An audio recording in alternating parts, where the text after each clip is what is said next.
যেভাবে দেখা যায় প্রতি ওয়াক্ত নামাজের আগে আগে আমরা কম্পাসে করে ডিরেকশন চেক করি যে কোনটা পশ্চিম দিক তারপর।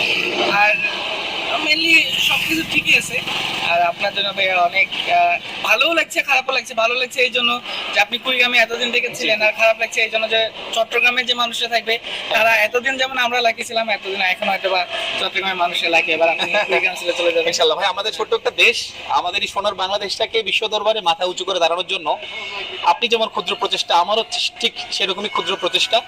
আমরা, আপনি, আমি, আমরা যারা ডিফেন্সে কাজ করি, শুধু ডিফেন্সের না, বাংলাদেশের প্রতিটা মানুষের উচিত হবে আমাদের দেশটিকে বিশ্ব দরবারে মাথা উঁচু করে দাঁড়ানোর জন্য কাজ করা।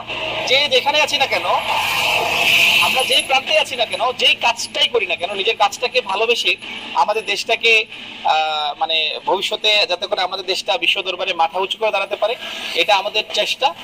আপনাদের যদি কোনো জানার আরো আগ্রহ থাকে আমাকে পেজে ইনবক্স করবেন, পাশাপাশি ছোট